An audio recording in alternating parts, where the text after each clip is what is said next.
This hearing will come to order. I'd like to thank everybody for joining us. I'm pleased to join with my colleagues in both the House and the Senate. Folks will be coming in and out. I want to start off with an apology because the House is going to have a series of votes starting in, they are telling us, in probably 5 minutes. It should be a relatively short series, so we will be able to run over, vote, and come back. Chairman Isaacson will remain in the chair so that we don't have a pause in the testimony, and again, apologize for having to step out.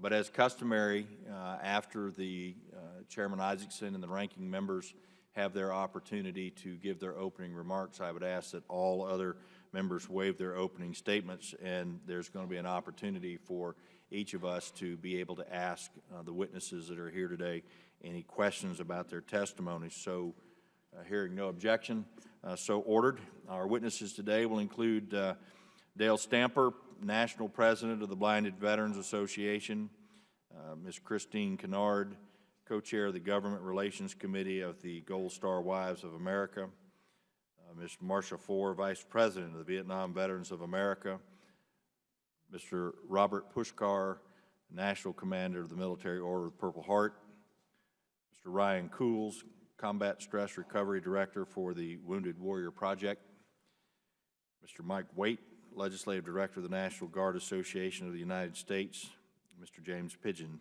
National Commander of AMVETS, and Mr. Al Kovac, National President of the Paralyzed Veterans of America. And I'm grateful to all of you and your organizations and the work that you do to improve the lives of veterans every single day. Your tireless work has ensured that the men and women of our armed forces are taken care of when they return, and it reminds all of us of what it means to continue to serve the veterans of this great nation even after you have taken off your uniform. I take my position as chairman very seriously, and I'm proud of the work that we've been able to do together along with your organizations. And I would guess that one of the perks of being chairman is that I get to welcome everyone that has made the trip here from the great state of Florida. And I know in just a minute my ranking member will do exactly the same thing, and that's fine. But all of those that are here from Florida, if you'll stand or wave your hand, we'd like to recognize you.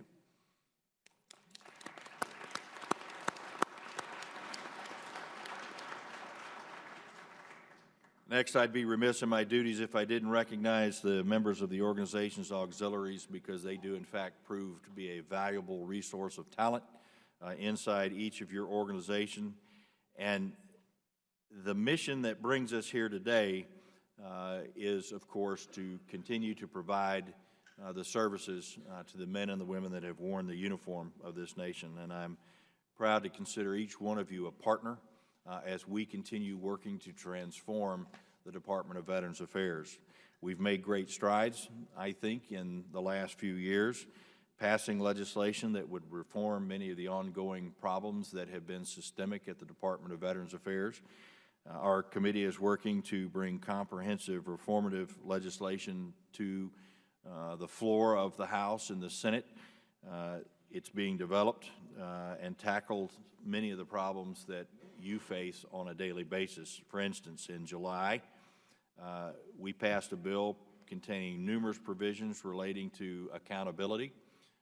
Chairman Isaacson and I continue to work together to come up with a comprehensive omnibus bill, if you will, packaging pieces of legislation that we on the House Committee on Veterans Affairs have passed and the Senate has passed. Hopefully we'll be able to get that up and passed very soon. Our goal is prior to Memorial Day, and hopefully much sooner to that. But I would tell you that without accountability, doesn't matter what reforms we pass in the Congress, in the House or the Senate, or what the President signs, if there's no way to hold people within the department accountable, it's just not going to happen. I'm going to be asking each of your organizations for support on pieces of legislation that we have pending, and hopefully we'll be able to continue to partner on those. I look forward to today's testimony and continued collaboration to improve the Department's treatment of the veterans of this country. Again, I want to say thank you to each of you for being here and providing your testimony. And with that, I would yield to Chairman Isaacson for his opening statement. Well, thank you, Chairman Miller. And I want to first of all acknowledge that at 10 o'clock, not at 10 o'clock, at 9 o'clock this morning, Chairman Miller was awarded the Silver Helmet Award for his service to our veterans by the Disabled American Veterans and by AMVETS.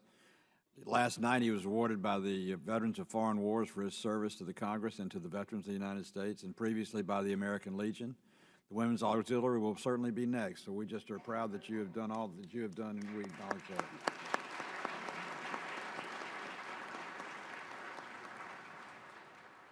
I can tell you as chairman of the Senate committee that there's no one better in the Congress to work with than Jeff Miller. We have had a great time for the last 15 months working together, and I just want to echo what he said about accountability. We have a goal to get that accomplished this year, and we will get it accomplished. It's going to be something we've accomplished together. Working Democrats and Republicans alike, we have four corners meetings, meaning Democratic and Republican members, with the VA all the time, working towards the goal of having ultimate accountability to our veterans who ultimately were accountable to us for our democracy.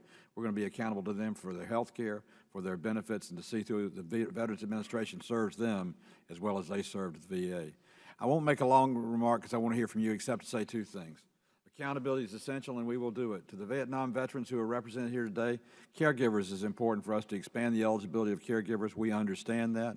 We're working toward that being a part of our goals in this year's legislation, as well as other things the House and the Senate have passed together.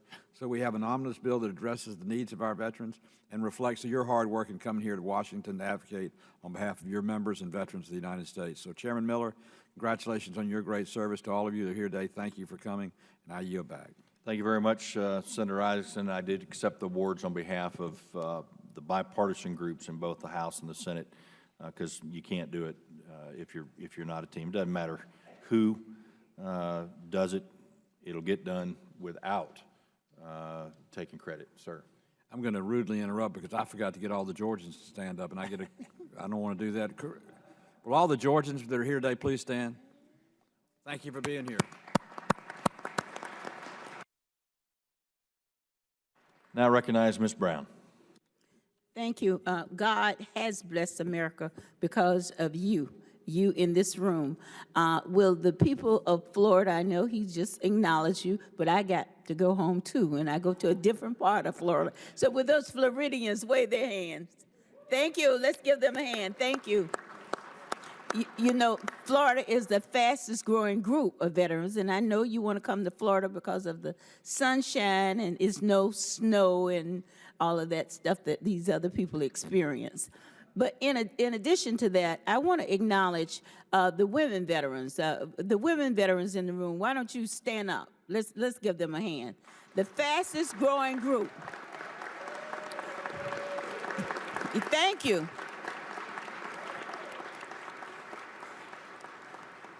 We had a program yesterday honoring the women veterans, and I can tell you they have played an important part in making America great, but just have not gotten that kind of acknowledgement.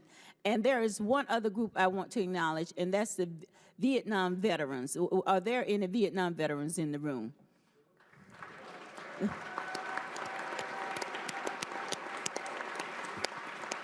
And with that, I'm going to make two quick points. Women veterans do not usually take advantage of the benefits of the VA. And we've got to have more of an aggressive reach out. They're not getting the GI benefits and other benefits that's available to them. And they are one of the fastest growing groups of women veterans that's committing suicide. Unacceptable. And secondly, the other group is the Vietnam veteran. And that veteran, you know, we as a country did not receive them when they returned. And we didn't give them the love that we should have like we've given other groups. And so they feel isolated. When you hear that 22 veterans a day commit suicide, only 3 of them are involved with the VA. And we've got to figure out, we as a team, got to figure out how we're going to reach out and get them involved in the VA system. And with that, I want to hear from each one of you as to how we can work together to make sure that we close those gaps. You know, I mentioned often that we have an 86% increase in funding from the President Barack Obama in his budget for veterans. We, as members of Congress, got to make sure that we are not wasting this money and that we are using this money to make sure veterans get what was promised to them. And with that, God has blessed America because you are in this room. Thank you.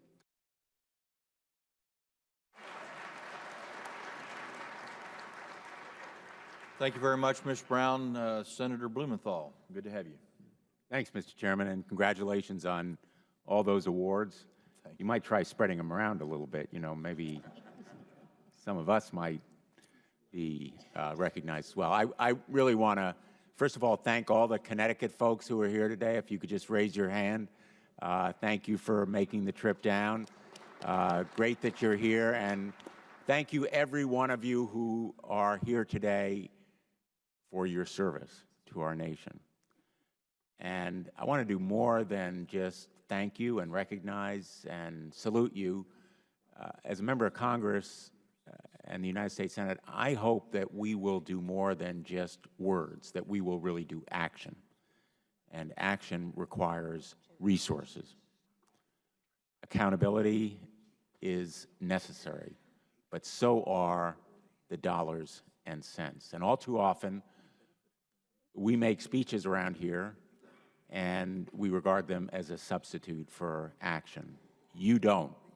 You represent the men and women in your organizations with action as much as words. And when it comes to action, I think we need to ensure that the VA is properly implementing the provisions of the Access Bill Congress passed in 2014, as it continues to drive down the unacceptably long wait times. I know many of you are happy with the quality of health care, but the wait times are still persistent.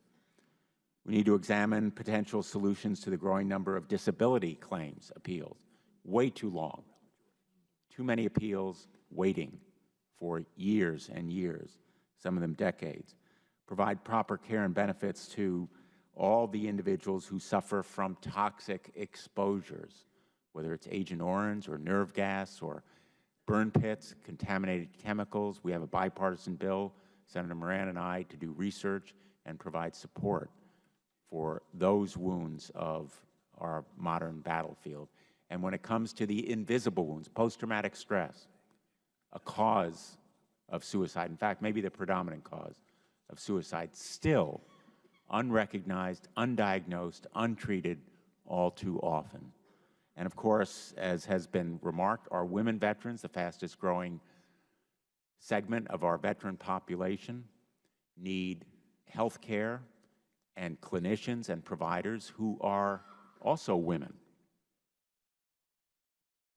Also women. Because they deserve to be seen and treated by women who can focus on the particular health care issues that they bring to the table. And finally, let me just say, and you've heard it before, again and again and again, making the VA and the DoD compatible, seamless in terms of medical records. Making sure that when men and women leave our military, they have the skills and skill training and job opportunities that they deserve. We should leave no veteran behind when it comes to health care, skill training, job opportunities. Thank you all for being here today, and thank you for your service, your continuing service to our nation. Thank you, Mr. Chairman. Thank you very much, Senator Blumenthal. Again, I apologize on behalf of the House members. You heard the bells ringing. If some of you notice on the clock in the back, you'll see that the lights are lit up, which means we have a vote series. We have 3 votes. It shouldn't take us very long. I'm going to turn the gavel over to Senator Isaacson, but before I do, I recognize Mr. Stamper. You, sir, are welcome to proceed with your testimony.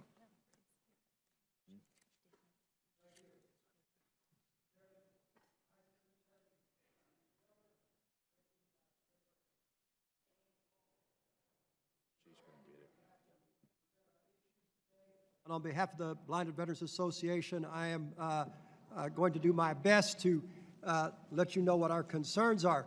In my written testimony, we have several issues, but I want to focus on three major issues that I'm concerned about that I feel are important for us to look at today. I'm going to start out by telling a little story. Last Thursday, I was skiing with my daughter, and she, as we were headed home, she asked me what I was going to be talking about. And I told her I was going to be talking about the fact that the Veterans Affairs has blind rehab centers all over the country that make it possible for visually impaired veterans to go and get the training that they need to improve the quality of their lives. The only thing is that for many of our veterans, it's hard for them to get there. They are non-service connected veterans. Therefore, they do not get any travel. They many times are low-income veterans because they're on Social Security disability, making very little money, and especially if they live in a rural area, the cost of them getting there with an airline can be very costly, and as a result of that, many of them are going to quite possibly wind up in nursing care facilities somewhere. And so therefore, the way we look at it, it would be much better to invest some money in an airline ticket for them to get there than it would for them to have care that's going to cost thousands of dollars over the years. And as I concluded, she made this statement, "That's just wrong." And that's the point. Therefore, we're here to ask for passage of legislation allowing the VA to help low-income, catastrophically disabled with blindness and spinal cord injuries with the cost of travel to rehabilitation centers. H.R. 288 and S-171. We are thankful for Senator Tester, who is sponsoring S-171, and Representative Julia Brownlee, who is sponsoring the companion bill, H.R. 288. Therefore, we would just simply request, after 5 years, that the members would enact H.R. 288 and S-171 before the end of this session. The next issue I would like to talk about very quickly is the issue of 508 compliance. Section 508 of the Rehabilitation Act requires federal agencies to ensure that all electronic and informational technology is accessible to employees that are disabled and to the general public that are disabled. The VA has fallen way short in this area of compliance, and it creates problems for our blinded veterans. I just want to mention just simply this one thing that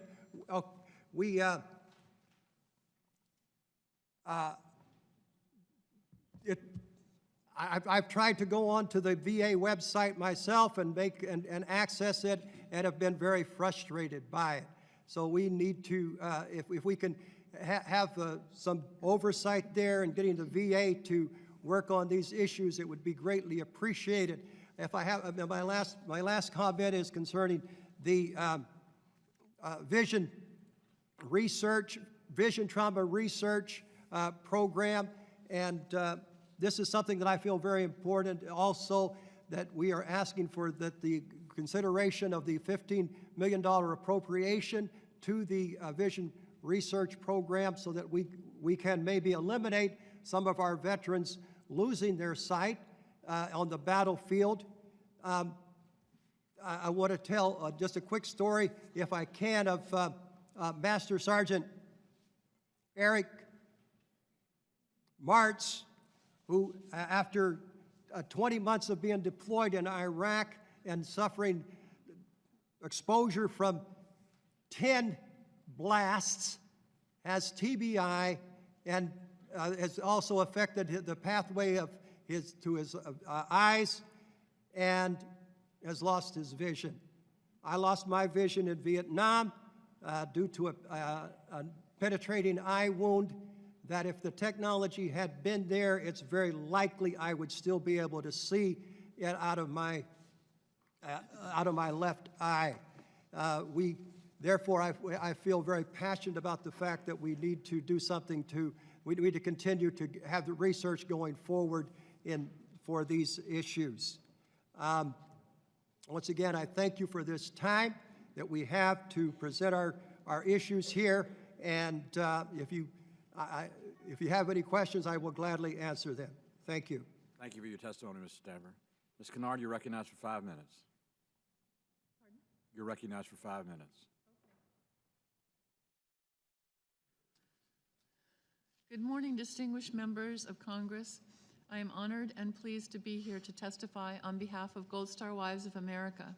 My name is Chris Kennard. My husband, Specialist James Edward Kennard, was killed in Vietnam March 7th, 1969, 47 years ago this month. Gold Star Wives appreciates and is thankful for all the public laws which have been passed in the years since 1946, providing benefits for the surviving spouses and children of our military service members. Unfortunately, there are still some inequities which we need to address today. One area is dependency indemnity compensation, or DIC. When DIC is compared to payments made to surviving spouses of other federal employees, DIC lags behind almost 12%. The current monthly rate for DIC is 43% of a monthly pay of a fully disabled single veteran. Other federal survivor programs provide 55% of the retirement pay of the federal employee to the widow.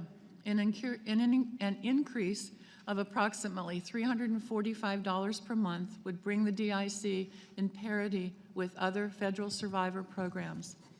The current bill to increase the DIC is H.R. 2539. It does need a Senate companion bill, however. Another area is survivor benefit DIC offset, in which current law requires a $1 reduction in survivor benefit plan for each dollar received in DIC. The offset is detrimental to surviving spouses facing a variety of unique challenges. One is the survivor without children. The offset is either partial or total. Another is a survivor who turned their surviving benefits over to their children. There is no offset here. However, when the children reach the age of majority, the surviving benefit is gone forever. Another is the survivor of a retired, fully disabled veteran. While he is alive, the VA disability pay and the DoD retirement pay are not offset. When the service member passes away, the survivor benefit is offset by DIC. A family's income may drop devastatingly 66%, which inevitably causes a drastic reduction in their quality of life. This has resulted in the surviving spouses of men and women who have dedicated their lives to serving our country to losing their homes. Actually, the only way for a single surviving spouse to receive full DIC and full SBP is to remarry after age of 57. The catch here is, if any premiums are paid to the surviving spouse at the time of the service member's death, then these premiums must be paid back to the DoD. The current bills to repeal the Survivor Benefit Plan DIC offset are H.R. 1594 and S979. Gold Star Wives has been asking for this repeal since 2003. The Special Survivor Indemnity Allowance, SSIA, which Congress provided to those who suffer under the DIC offset to SBP, has been helpful. However, SSIA will expire October 2017. When it does, these survivors will have a monthly cut in pay of $310. We are hoping for an end to the SBP DIC offset. If this does not happen, Gold Star Wives does support a 5-year extension plan. That's a 5-year extension plan of the SSIA, which has been introduced to Congress with H.R. 4519, excuse me.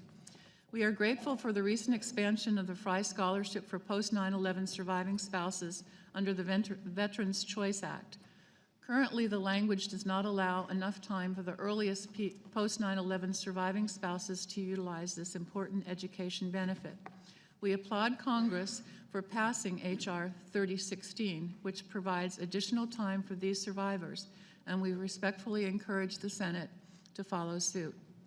Allowing military spouses additional time to pursue their education is key in affording them economic and social mobility to provide for themselves and their families. In conclusion, Gold Star Wives is requesting that our military service members who gave their lives in service of our country and defending our freedoms be honored by funding and passing the bills that will correct these iniquities to their surviving spouses. I am available for any questions you might have. Thank you for your testimony, Mr. Kennard. Ms. Ford, you're recognized for 5 minutes. Thank you. Thank you, Chairman Isaacson and distinguished members. The top priority of Vietnam Veterans of America is a full accounting of the prisoners of war missing in action. And VVA has taken a very proactive approach on this for over 20 years with our Veterans Initiative program assisting DOD in this quest. But I bring reference to the founding principle of Vietnam Veterans of America, and that is never again will one generation of American veterans abandon another. And this drives all of our efforts, all of our energies. It really does drive the train of our organization. Currently, the highest priority of our legislative agenda, not as a surprise to most of you, is the S901 and HR 1769, the Toxic Exposure Research Act. Vietnam Veterans has hundreds of hours of tapes from over 200 town hall meetings in 45 states of this country that show veterans reporting the disabilities, the birth defects, the cancers of their children.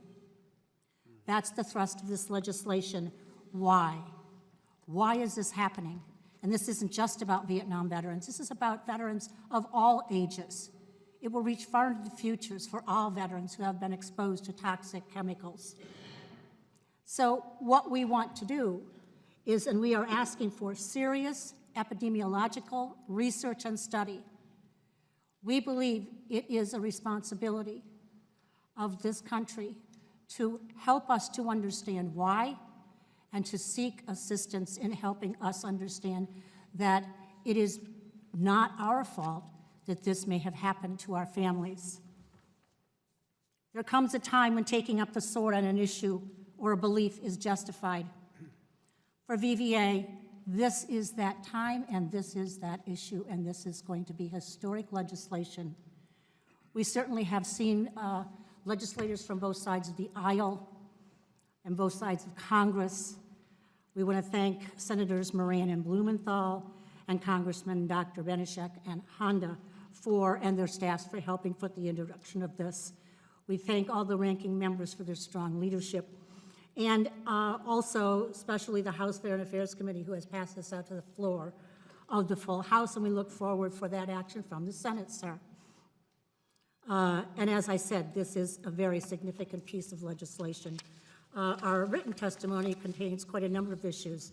I'll address just a couple more, and that was the discharge upgrades. New York Times said in 2001 that more than 300,000 people, veterans, had been forced out of the military with less than honorable discharges. This is unbelievable. The problem we found was in the Army Board of Corrections. We saw that 96% of the PTSD cases that received, tried to get upgrades were denied.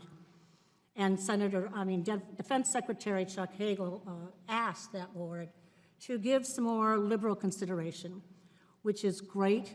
And that number of refused upgrades has dropped dramatically.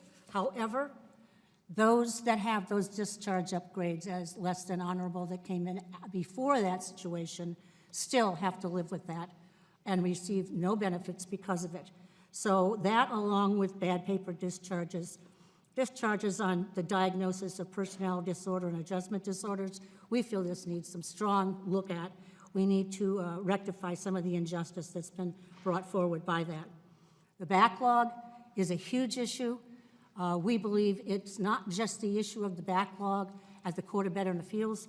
We believe it begins at the regional office when those claims are first brought forward. If VVA is winning at a 70% rate at the board, that means the VA is losing at 70%, and there is a reason. And for the most part, is because the claims are not well done at the regional office. We look forward to the 3-day program that the VA is having to bring these VSOs together, to ask them for their opinions, how they think it can be fixed. We hope that they listen, because we all have written out documents on what we feel could help the VA in eliminating its backlog. There may come a time when the House and Senate Veteran Affairs Committee would like those documents to see just exactly what the different service organizations have offered forward to the VA. I will close by saying thank you again for our opportunity to present this to you, and there is more in our full written testimony. Thank you, sir. Thank you for your testimony, Ms. Ford. And for all of your benefit, all of your written testimony will be submitted for the record and made a part of that by unanimous consent. Commander Pushkar, you're recognized for 5 minutes. Chairman Isaacson, Chairman Miller, ranking members, Senator Blumenthal and Representative Brown, members of the committees, ladies and gentlemen. As the National Commander of the Military Order of the Purple Heart, I'm pleased to be here and thank you for the opportunity to appear at this joint hearing. I'm proud to represent the Military Order of the Purple Heart, which is a unique veteran service organization because all of our members were either wounded in combat or by terrorist acts for which they were awarded the Purple Heart, the oldest military medal in our country's history. I'd also add that we're probably one of the few organizations, if not the only one, that looks forward to the day when we would have no new members. I'll mention the issues that we wish to address, but will not identify all specific bill numbers since they're included in the written testimony. I'll also keep my oral testimony as brief as possible since the entire written testimony will be included in the record. I'm proud to announce that from July 2014 till December 2015, our MOPH National Service Officers assisted veterans and their families in filing over 25,000 VA claims that resulted in over $425 million in monetary awards. In addition to our participation in the VA Volunteer Services Program, MOPH volunteers logged over 176,000 hours at VA medical facilities and VA and state veterans homes. The VA values these volunteer hours at over $4 million. In addition to funding the Order's National Service Program, VAVS, and other programs, the Purple Heart Foundation assists in financing research and assistance that addresses the unseen wounds impacting veterans, such as traumatic brain injuries, post-traumatic stress, suicide awareness and prevention, and military sexual trauma, which is increasing at an alarming rate. MOPH, like many other VSOs, has been advocating for well over a decade for the repealing of the Survivor Benefit Plan, SBP, and the Dependency and Indemnity Compensation, DIC, offset. While this may not seem to be an important issue to many Americans, it's very important to thousands of American veterans and their survivors. MOPH urges Congress to repeal this totally unfair and unjust law. My remarks about the SBP DIC offset apply also to another issue that frankly makes little sense. Military retirees who have served this country in uniform for a minimum of 20 years and had the misfortune of being injured while serving cannot receive their full military retirement and VA compensation for those injuries. They must give up dollar for dollar from their military retirement to receive VA compensation unless they have a VA rating of 50% or higher. No other federal government retiree is treated like this by our government. MOPH calls on this Congress to repeal this outdated and unjust law and give military retirees the benefits they've earned and deserve as a result of their honorable service to our country. MOPH commends this Congress for its passage and the precedent for signing into law the caregiver legislation. This has done much to enhance the lives of severely injured veterans and their families. However, it's time to include veterans of all conflicts, not just post 9/11. MOPH applauds Congress and the VA for implementing changes to the VA claim system, but much remains to be done. No veteran should have to wait 2 to 5 years before their claim is resolved. While the claims backlog has been reduced to 83,000 from its peak high of over 600,000, veterans still face excessively long wait times for claims resolution.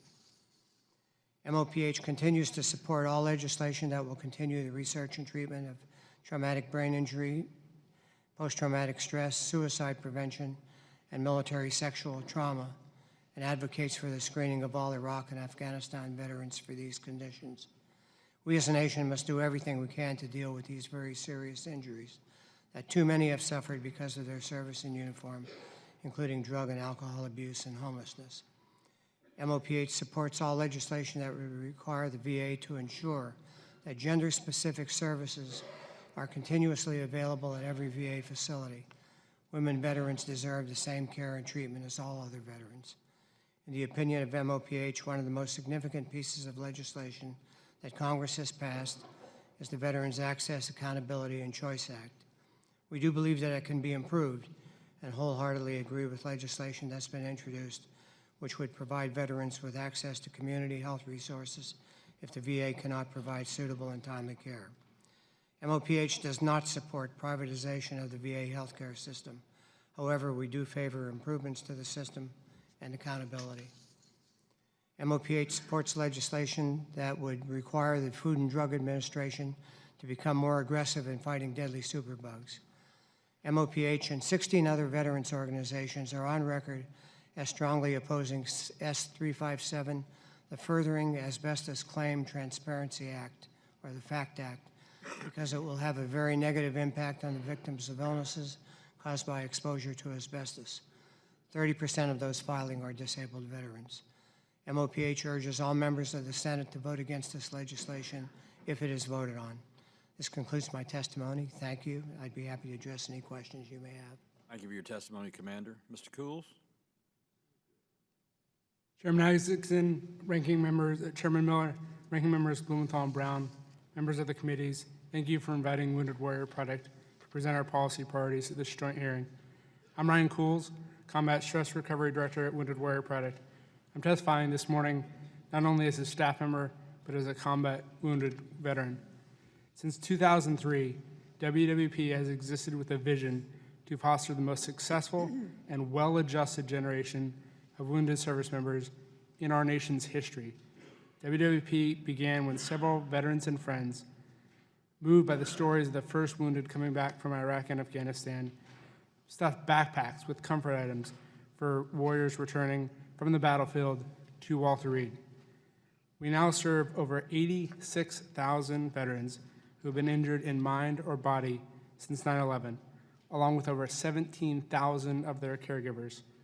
We do this through 20 distinct programs in the areas of mental health, physical health, economic empowerment, and as well as programs to ensure wounded veterans engage with one another and their communities. Through the support of the American public, WWP never charges fees or dues for participation. All of our programs are free because we believe the injured veterans we serve, who we refer to as alumni, have paid their dues through the service to their country. Our newest initiative is the Warrior Care Network, a collaboration between Wounded Warrior Project and 4 world-class PTSD and TBI treatment centers: Emory University, Massachusetts General Hospital, UCLA, Rush University Medical Center. In coordination with Wounded Warrior Project, each of the 4 institutions will expand existing PTSD and TBI treatment programs and develop innovative 2 to 3 week intensive outpatient programs providing individualized care. Over the next 3 years, WWP will invest $70 million, leveraged with an additional $30 million from partner institutions, to launch the Warrior Care Network. In our written statement, there is more detailed description of the Warrior Care Network as well as our 20 other programs. But I want to focus today on Wounded Warrior Project's 2 most pressing policy priorities. First, as we have in prior years, we ask you fix a loophole that negatively impacts the most seriously injured military retirees. As you know, most military retirees pay a premiums as low as $283 for traditional TRICARE health insurance plans. In contrast, the most severely wounded retirees, Those who cannot work as a result of their injuries typically become eligible for Medicare. As a result, these retirees lose access to the affordable TRICARE plans. They are directed instead to enroll in Medicare, and the amount they pay for premiums skyrockets from $283 to $1,259 per year. This creates an unfair situation for many retirees. Take, for example, the case of Colonel Greg Gatson. Colonel Gatson dedicated 26 years to the Army, serving in every major conflict over the past 2 decades, earning 3 Bronze Stars and a Purple Heart. Late in his distinguished career, in 2007, Colonel Gatson was severely wounded by an improvised explosive device, which resulted in the loss of both of his legs and severe damage to his right arm. Because of the serious nature of his injuries, Colonel Gatson became eligible for Medicare and lost access to the TRICARE plan he had earned through his 26 years of service and that he preferred. I myself have also experienced this problem. I was wounded in Iraq in 2005 and lost my right arm and left leg. I became eligible for Medicare and lost access to the inexpensive TRICARE plan I preferred. Military retirees like myself and like Colonel Gatson should not be forced to transition to more expensive Medicare plans if we would rather stay on TRICARE. We look forward to working with you and your colleagues to remedy the situation. The final policy priority I would like to address is one that I know that many of the other veteran service organizations share. Where appropriate, we ask that you authorize VA to cover in vitro fertilization. Too many veterans are unable to have children because of their injuries sustained in Iraq and Afghanistan. This is tragic for many reasons, but especially because for so many wounded warriors, families are what drive reintegration to civilian life. I have 3 children, 2 of which are here in the audience today, and I can tell you I would not be nearly as far along in my recovery if not for their love, encouragement, and support. Rooted now in 20 years of established medicine, in vitro fertilization can be an effective solution for many injured veterans. However, because VA doesn't offer this treatment, veterans are left to pay expensive out-of-pocket costs themselves. This is a result in which our view is completely unacceptable. Take, for example, the story of Matthew and Tracy Kyle, which may sound familiar because Tracy has testified before this committee in the past. 6 weeks after Tracy and Matt were married, Matt was shot in Ramadi, Iraq, and rendered a quadriplegic. Because of the nature of Matt's injuries, in vitro fertilization was Matt and Tracy's only option for starting a family. Because the VA didn't cover IVF, Tracy and Matt were faced with a difficult decision of forgoing the dream of having children or paying tens of thousands of dollars out of pocket for the chance to achieve it. Thankfully, they were able to scrape together the out-of-pocket payments for 1 IVF cycle and have 2 beautiful twins to show for it. For others in their situation, however, paying out-of-pocket is not an option. These men and women have already sacrificed so greatly for the country, covering the cost of their treatment and allowing the opportunity to have a chance to have children is the least that we can do to help them reintegrate into civilian life. Thank you for the opportunity to testify today. I'm happy to answer any questions you have. Thank you very much, Mr. Cools. Mr. Waite, you're recognized for 5 minutes. Chairman Miller and Ranking Member Brown, Chairman Isaacson, Senator Blumenthal, and other distinguished members of the Senate and House Veterans Affairs Committees. As the Legislative Director of the National Guard Association of the United States, and on behalf of the more than 45,000 members of the National Guard Association and the nearly 500,000 soldiers and airmen of the National Guard, I deeply appreciate this opportunity to share with you our legislative priorities. We also thank you for your tireless oversight you have conducted to ensure accountability and improve our nation's services to veterans and their families. But we must not stop there, as much more needs to be accomplished. As you know, the National Guard is unique among the components of the Department of Defense, as they have both a federal and state mission. When called upon under federal service, National Guardsmen and women always answer the call when asked. Upon being released from active duty, these citizen soldiers and airmen return to their communities, homes, families, and civilian jobs as veterans. So they must train not only for their federal mission, but also be ready to serve their governor on a wide variety of state missions. They live in urban areas, small towns, and rural farmlands. Veteran status is our #1 priority. We hear from many of our members that as traditional drilling guards members of the Guard and have not been deployed through no fault of their own, we're always prepared to answer that call. They may spend 20, 30 years or longer in service to the nation as guardsmen and women, but to not call that person a veteran just doesn't hold water.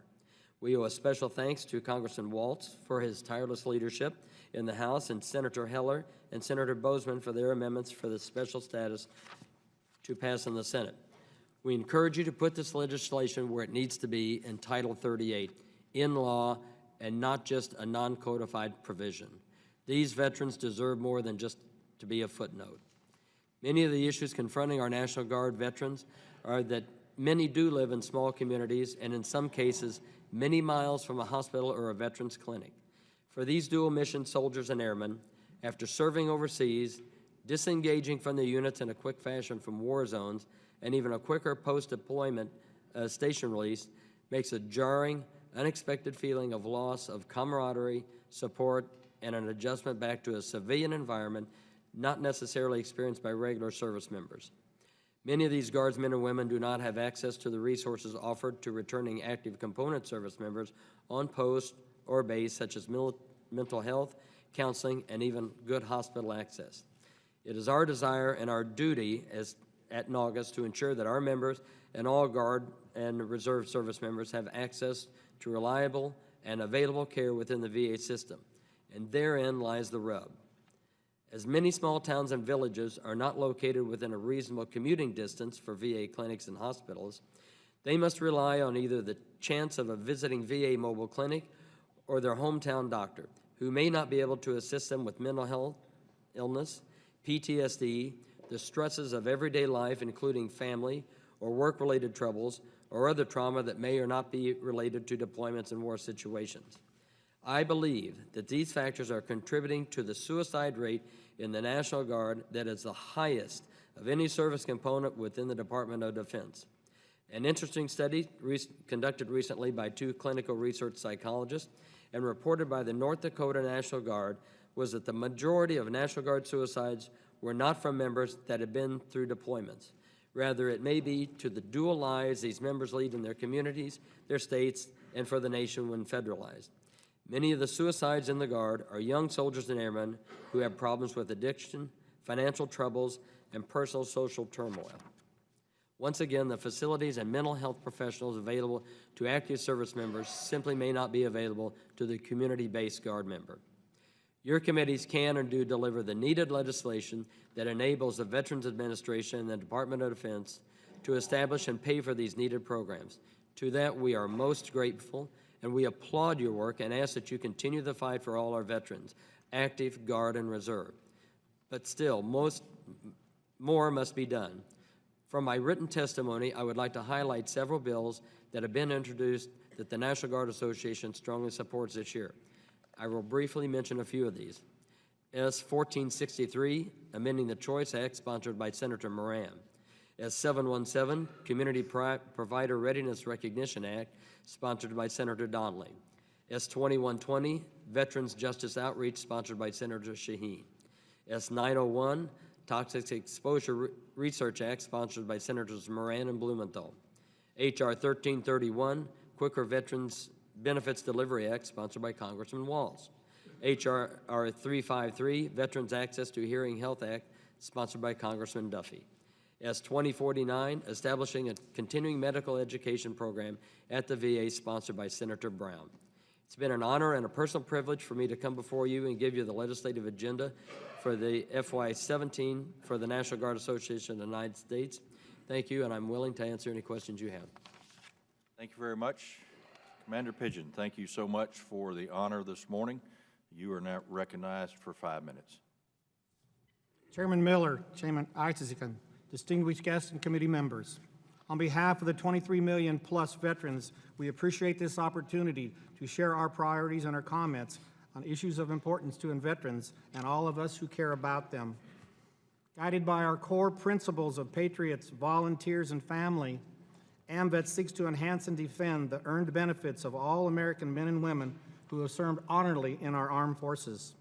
Through leadership and advocacy, AMVETS serves as one of the preeminent voices for the American veteran. We are all aware of the many issues that have surfaced in recent years: VA accountability, PTSD, TBI, MST, over-medication, and veteran suicide. The AMVETS family stands ready with its ladies auxiliary, its sons, its juniors, and SACs to assist us and to resolve these issues. With all the ongoing military involvement around the world, with no shortage of emerging threats to our national security, do not forget the damage to the mental and the physical well-being of those who have served. It's both your and our responsibility to ensure these veterans receive timely, efficient, competent, and compassionate health care. AMVETS has a comprehensive portfolio of legislative priorities, though I will limit my comments today to our top three: VA accountability, toxic wound, and veteran suicide.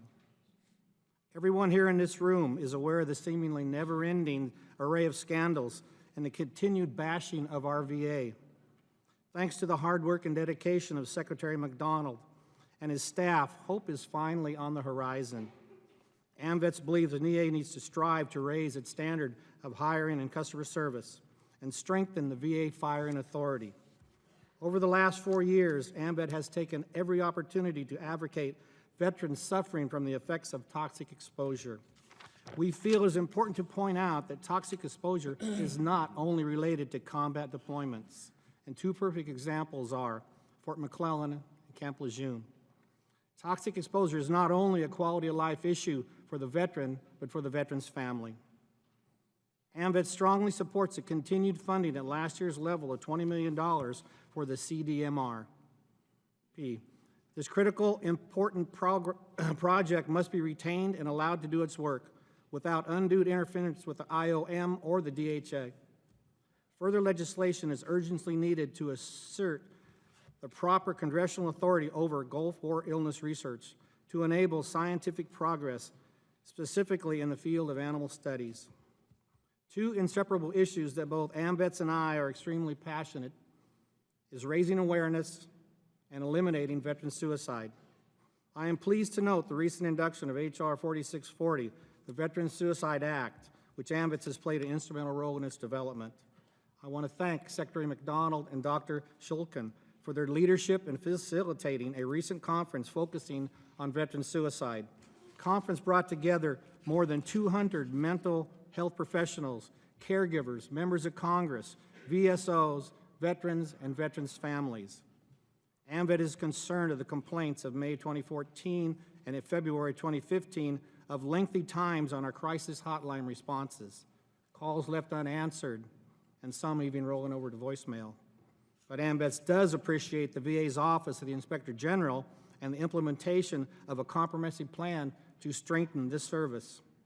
We believe the recent budgetary restrictions on the hotline and suicide materials have negatively affected veterans at risk. We strongly support budgetary restrictions of these materials with a proven record of saving veterans and their lives. AMVETS further believes the availability of the material are absolutely critical in the support of the Secretary's recent veteran suicide call to action. You know, I am confident we can fix all the issues that face the VA today, all but one. We cannot fix those 22 veterans that will commit suicide today. Enough is enough. We need to pledge to work together, all of us here today in this room, to stop veteran suicide once and for all. Thank you. That concludes my testimony. And God bless this great nation. Thank you very much, Commander. Before I recognize Mr. Kovac, I want to say that both the House and the Senate want to express sincere condolences to your organization for the loss of your past national president, your former executive director, Homer Townsend Jr. We knew him well. He is missed. Our prayers are with he and his family, especially his son, Dale, and the 3 grandchildren during this dark and troubling time for his family. Mr. Kovac, you're now recognized for 5 minutes for your testimony. Thank you, Mr. Chairman, for those kind words to the PVA family. Thank you. Chairman Miller, Chairman Isaacson, members of the committee, thank you for this opportunity to speak on behalf of Paralyzed Veterans of America, the largest group of veterans whose lives are solely dependent upon the Department of Veteran Affairs. I'm talking about the 44,000 veterans living with spinal cord injuries and diseases. We join our VSO partners in defending a number of issues. Our comments have already been submitted for the record. However, this morning, I will focus on the most critical issues for our members, starting with perhaps the most important one, which is preserving the VA specialized services. I call your attention to this issue of Life magazine dating back to May 22nd, 1970. It provides an expose on the deplorable conditions paralyzed veterans were subjected to at the Bronx VA. The neglected medical ward that did not provide specialized care for veterans with spinal cord injuries was infested with rats, the medical equipment was broken, and the bed-bound veterans were lying in their own waste for days.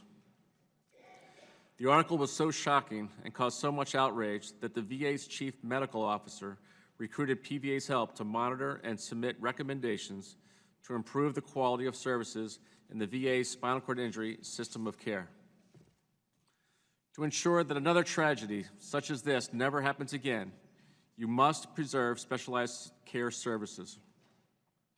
Additionally, you need to preserve the necessary support systems such as cardiology, radiology, and laboratories that keep specialized services operational. If you continue to erode multidisciplinary services and replace them with a fragmented patchwork of outsourced services, you are guaranteeing the failure of all 25 spinal cord injury centers. In addition to the litany of measures already undertaken by Secretary McDonald, we believe the key to fixing VA is right-sizing the department in terms of its budget, staffing, and bed capacity, particularly in the case of the spinal cord injury system of care. We paid the $1.6 trillion cost to fight the wars in Iraq and Afghanistan, but then balked at the price tag associated with the cost of caring for those young men and women that you sent to war. Speaking of your young men and women, the next issue I'd like to discuss is fertility assistance. Right now, Congress supports the severely wounded service member's desire to have children, but only as long as he or she attempts to do so before the ink dries on their DD-214. Because once that service member crosses the threshold that separates Department of Defense from the VA, the veteran is no longer provided the opportunity to become whole again. And I'm talking about becoming a parent. It's unthinkable that politicians are empowered to force their personal dogma upon the rights of our disabled veterans. We have to stop letting ideology dictate progress on this issue. Lastly, I want to talk about accountability in the VA. For many, the VA is an abstraction where it's become far too easy to throw stones from a comfortable distance, especially for those whose lives don't rely on the VA. But it becomes even easier to attack because too many of our political leaders have never stepped inside a veteran's hospital and actually visited a veteran. But to those of us who do rely on the VA, it's a system of parts where some are easy, some are very good, some are really bad, but most are decent in terms of performance. So it's misguided to keep asking questions like, do we need the VA each time a scandal hits the headlines? It's like saying, do we need a government every time the government shuts down due to a political impasse?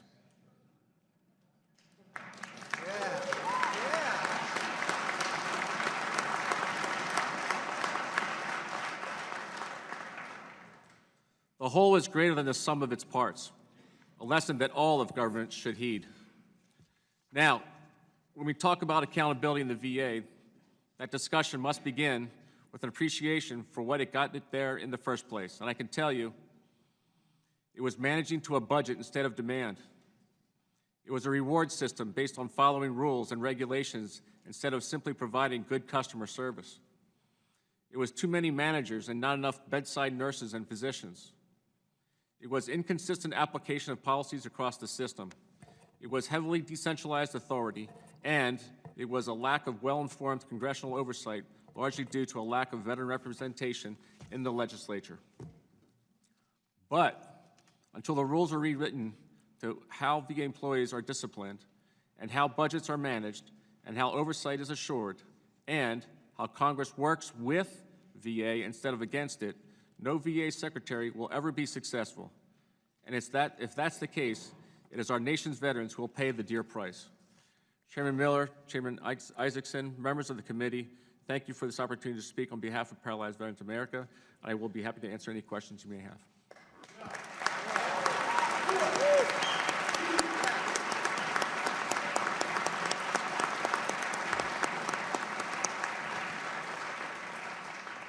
I'll start with Mr. Kovac, and then if we could go down the line, and this may take up all of my time for questioning, but again, accountability, as you've talked about, is critical at the department. And I believe that the Secretary and the Deputy Secretary, Sloan Gibson, want to do that. I think their hands are tied with certain laws, civil service laws, and we're trying to find a proper balance between the ability to hold people accountable and yet protect their rights to appeal decisions.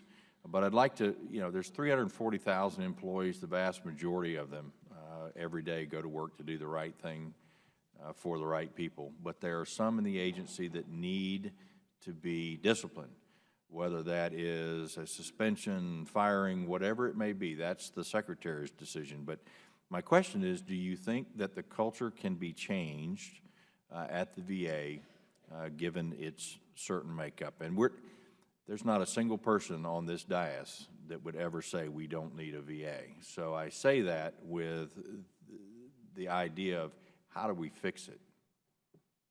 How much time do you have? I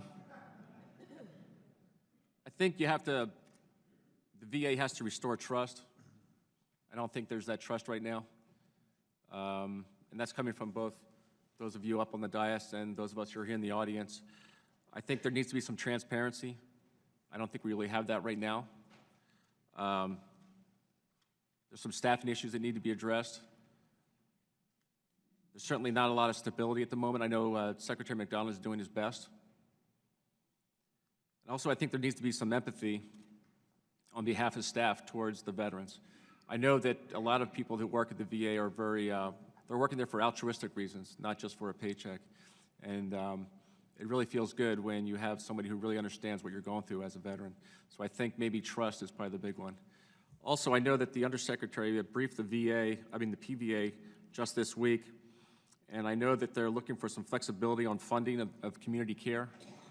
And he's also looking for Title 38 funding for the Senior Executive Service. He feels as though that maybe he can hold his staff more accountable if he has that. Mr. Pigeon? Mr. Chairman? Same question. Do you see where the department can change? Yes, I think we have started that movement now by what I felt today this morning when we were in breakfast session. We got to work together.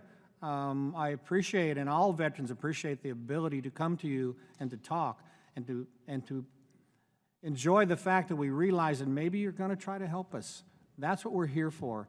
Yeah, the giant bureaucracy that Al is talking about, we've all felt that as we go to the VA, but the VA does some very good stuff. There's absolutely no doubt.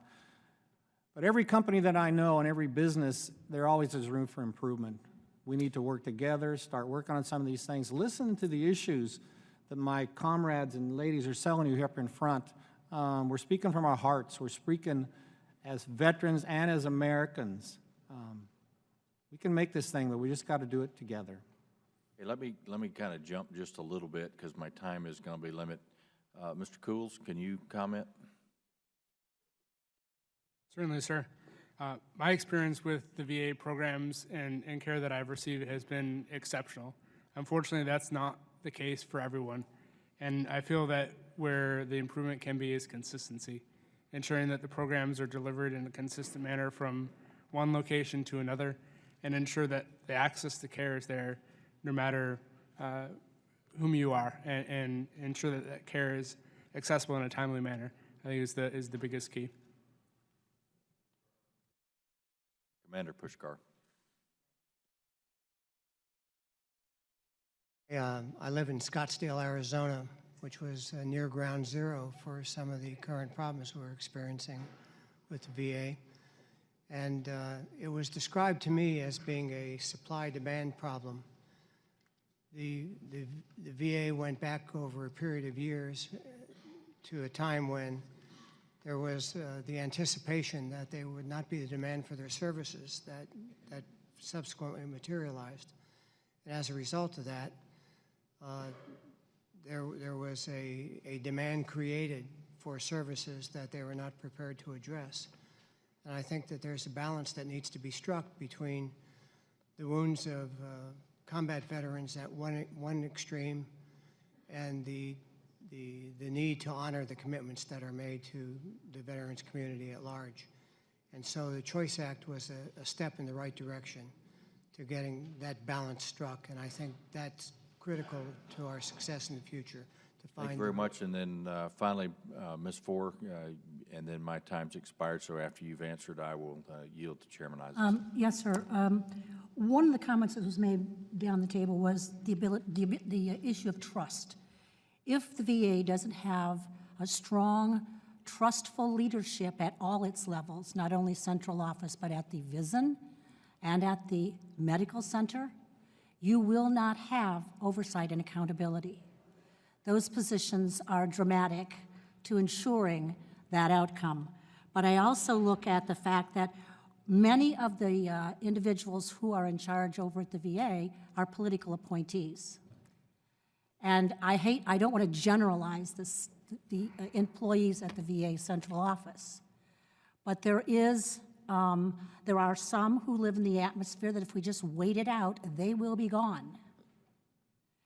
And that undermines the structure of the leadership that we have at the top of this agency. And I think that's something that really needs to be looked at. Thank you. Senator. Thank you, Mr. Chairman.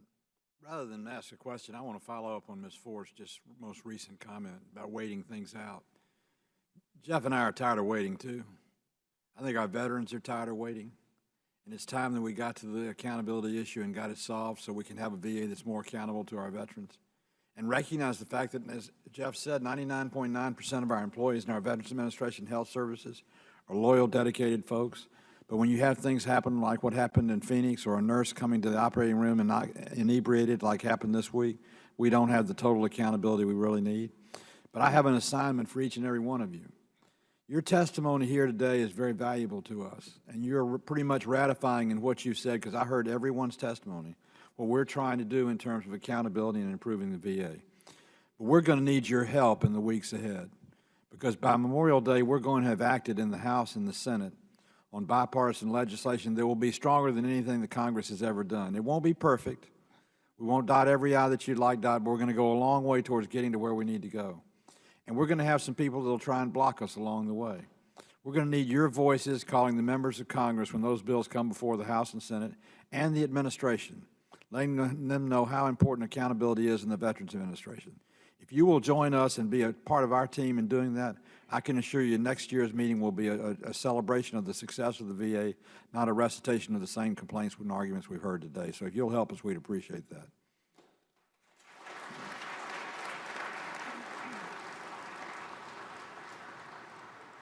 And I will say one other thing before I have to go to the Senate for responsibility. But I want to say one other thing.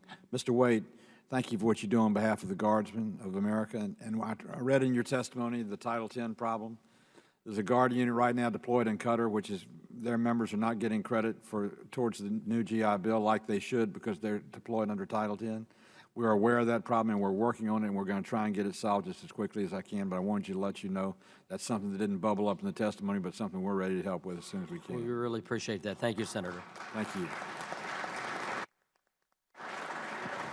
Ms. Brown, you're recognized. Thank you, Mr. Chairman. And sometimes I feel like I'm the cheese to stand alone, because there are some things. Ronald Reagan said, trust but verify. And the fact is, VA sees 57.7 million people last year, 2 million more than the year before. They see over 226,000 persons a day, and over 99% of the people, once they get in the VA, they are satisfied with the service. So I want to make sure that we continue to work to improve the services, but the fact is VA is delivering on what we want them to do, take care of the veterans. Now, my question, and I'm going to start with you, Mr. Kovac, since you were so elegant in your remarks. Women veterans are having a problem with certain kinds of devices that are really made for men and not for women. What is it that you think the VA needs to be doing in these, you know, different prosthetic devices? That's one of the complaints that have come to me. Specific. Artificial legs that are made for men and they're just not for women. Well, any good prosthetist will be fitting a residual limb properly, so whether it's male or female shouldn't make a difference. Well, that's one of the areas that I've gotten some complaints about. And the other one is that, let's talk about the suicide. Like I said, it's 22 a day. We all know that. We're all talking about it.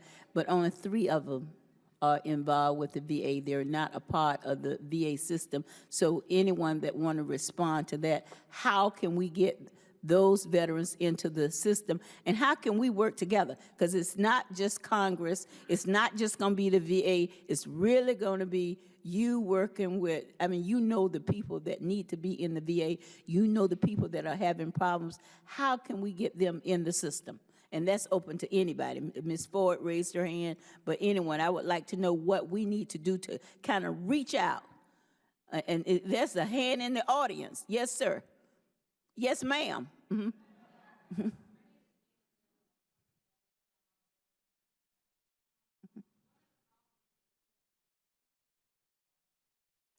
That's right. They don't identify with being a veteran or being part of the military.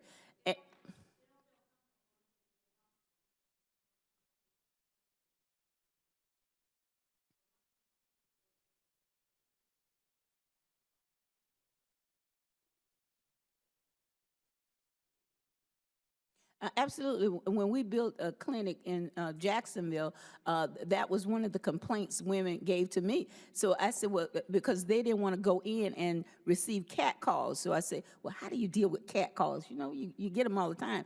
Well, they got a separate entrance and a separate area for women. So there are ways when we work with the doctors and the VA that we can address these needs, but we really got to do a real reach out to get women involved in the system. Is that, my time's up? Nope. Yes, ma'am, Ms. Ford. Thank you. I think when we talk about outreach, we certainly have to talk about it at the local level because that's what has to happen. And so there's some broad things we can do as far as going through our communities in every social service provider in the area. However, we need to look at where do women go? Where are the women?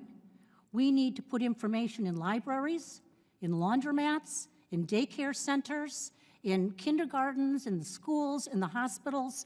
This is where we need to think. This is where we need to put our minds. Where are they? Where can we find them?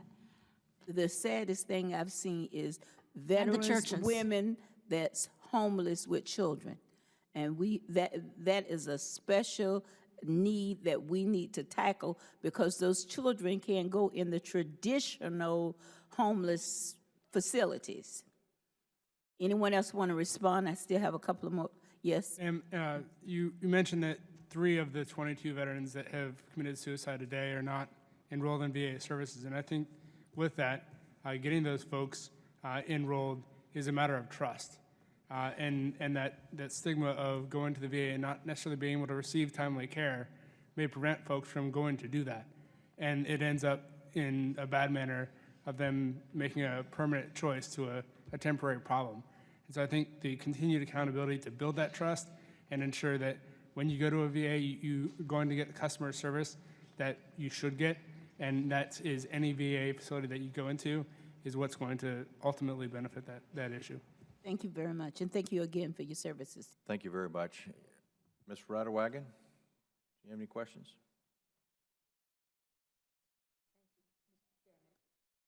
No, I don't have any at this time. Thank you, sir.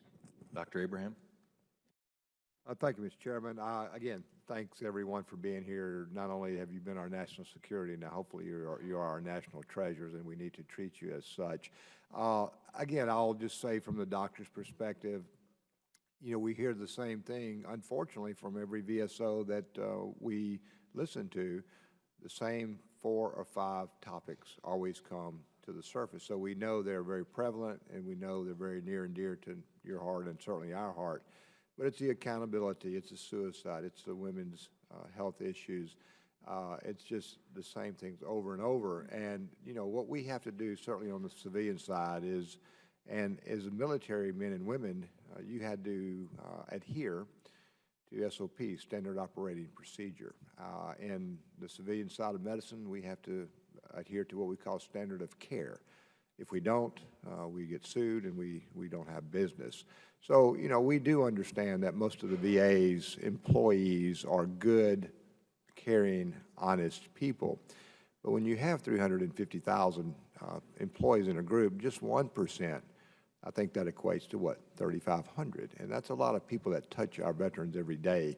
And if they touch them in a negative way, again, we hear about it, and certainly you do. We don't hear, unfortunately, about the good times most of the time. We hear about the bad ones that have the bad experiences. And you know, I think we've got to get to an SOP, a standard of care, across the board for our CBOCs, all of the hospitals, so that every veteran that comes in, he or she, is treated the same way. And I understand the individuality of your war wounds and of the patients themselves, but I can assure you, being a practicing physician, that is very doable. But again, maintaining that SOP or that standard of care. I think once, and I'll echo Chairman Miller's comments with our Secretary Bob McDonald. I think his heart is in the right place, and I think he is trying to do the right thing. But I think we need to move more to a very objective standard operating procedure in our VA clinics, like, again, you had to adhere to in your services, and certainly we on standard of care in physicians. I think if we do that, then you had your hand up, sir, in the glasses. Did you have a question, sir? Yes, sir. Go ahead. You're on my time.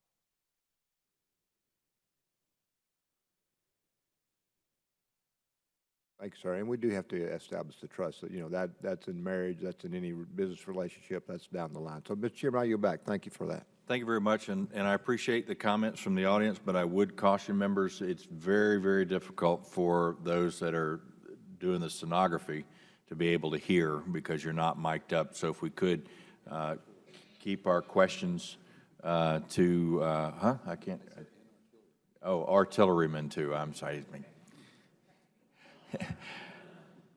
Mr. O'Rourke, you're recognized. Thank you, Mr. Chairman, and I would like to add my thanks to all the presidents and commanders and representatives of the National Service Organizations and to the men and women who sit behind you and all of those who are back in our home communities like mine in El Paso, Texas. I have to tell you, in the little over 3 years that I've been here, I've really been the beneficiary of your wisdom and experience and your direction. And one of the issues that I'd like to spend my time talking about and listening to you on is veteran suicide. Several of you have mentioned it in your comments. I used to talk about access to mental health, but really when I was talking about access to mental health, I was talking about the consequences of a lack of access to mental health, which far too often tragically result in veteran suicide. This is a priority for me. It's a priority in my community, which has some of the lowest mental health access rates. Ms. Fore, I was told by a psychologist at the El Paso VA that the Vietnam-era veterans that she is seeing, in many instances, are better off not coming into the VA because for 40, 45 years, they have kept the trauma connected to their post-traumatic stress disorder inside of them. And for the first time at initial intake with a psychiatrist in El Paso, they're able to reconnect with that, begin the therapy process. But unfortunately, they're not able to have a follow-up session with a psychologist, a psychiatrist, a therapist, or a social worker. And that is incredibly traumatic, once again, for that veteran to not be able to get that care. I link that delay, which ultimately is denial in care, to that awfully high rate of veteran suicide amongst Vietnam-era veterans. So my question is, if this is a crisis, if it is a priority for us, should that not be reflected in what we talk about as legislators, as the Secretary of the VA, in our national priorities for the service organizations that you represent? And when the Secretary has 12 breakthrough priorities, and not a single one of them is reducing veteran suicide, or the very ambitious goal that I heard over here about eliminating veteran suicide. And some say that is implied in some of the goals, but it is not explicitly mentioned it.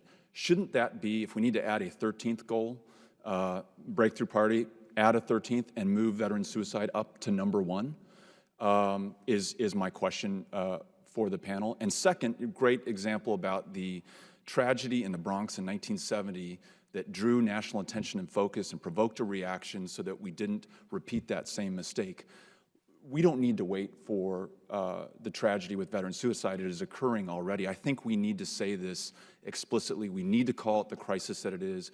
We need to prioritize it with funding, with attention, with resources, with hiring the mental health providers that we need in underserved communities like mine, and in many cases, yours. So with the time remaining, I'd love to begin with Ms. Four, and then if time permits, allow others to talk. How do we take this on and effectively combat this and reduce the number of veteran suicides in our country? I think, sir, in recognizing the fact that this is such a tremendous issue right now, it needs to be made a priority. It is a priority. We're talking about life and death. And if the VA is going to be offering treatment and a veteran comes in and begins the process of taking care of their mental health issues that may lead to some more serious actions, they need to know, the VA, that they have to be able to provide follow-up care and continue in a long service line of care for some time. And they have to be held accountable to provide the individuals to bring that care to those veterans. Because when you open the door and the veteran finds what's been inside of it for so long in their head, and you let the cat out, you better be prepared to catch it. Exactly. Absolutely. There's no other way around that. And what sometimes is forgotten in all of the conversation about suicide, because so many of the young veterans are falling into this category, Vietnam veterans actually are the highest rate of suicides in those numbers. And so, you know, if you're going to do it, do it. If you're not going to, don't start it. And to Commander Kovac's point, if we're going to spend $1.6 trillion going into war in Afghanistan and Iraq, there is no price too high to pay, no burden too great to bear to hire the psychiatrists, psychologists, and mental health care providers to take care of them and the Vietnam-era veterans who preceded them so that they're okay when they come back to the United States. Thank you for your commitment to this and your comments.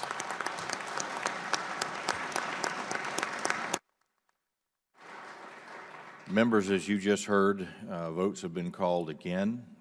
We have another series of votes. I want to put you on notice. It's my intent to go ahead, if there is a question that you want to ask, to go ahead and recognize you now, and because we will not be reconvening after the votes. So, Mr. Kaufman, do you have a question you need to ask? Very quickly, Mr. Chairman, I just want to, Vietnam Veterans of America, I just want to thank you so much for your support of my legislation that would allow those combat veterans to have their discharges upgraded based on post-traumatic stress disorder and companion bill to give them access to mental health treatment. And I'm a combat veteran myself, but my heart's out to the veterans who served in Vietnam. You know, I volunteered with the Junior Red Cross giving non-medical support in 1969, 1970 at Fitzsimmons Army Medical Hospital. And I was appalled at how those veterans were treated. And so for those who had served in Vietnam, could you stand up or wave your hand? Let us acknowledge you today. Thanks so much for your service.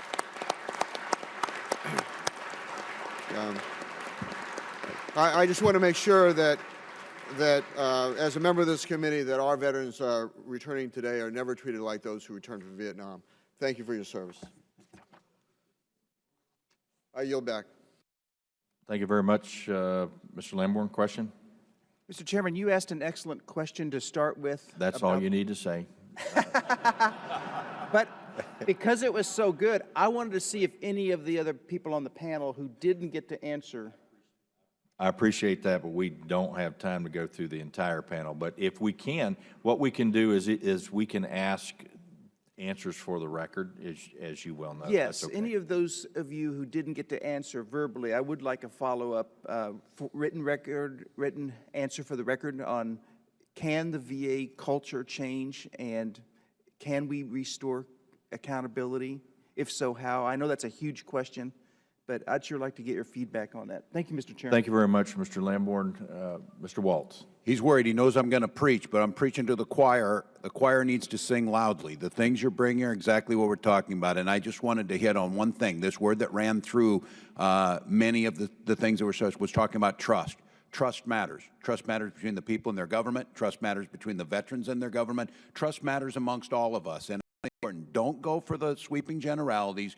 Don't fall for the false choices, and certainly don't listen to campaign pronouncements. Choice between the core values and the core mission of the VA and using private sector innovations, improvements, and capacity when that makes sense, both serving the veteran and serving the taxpayer. And I think we need to get out of that. It's not about privatization. It's not about the private sector does better or does worse. We have one mission: serve those veterans, do it to the best of our ability, and do it in a way that the outcomes matter. So keep preaching, keep saying it, and don't settle for anything less. If we're not delivering, the wonderful thing about this system is the public has something to say about that. And so keep the pressure on, keep asking, and we'll get there. We have to. There's no other option. I yield back.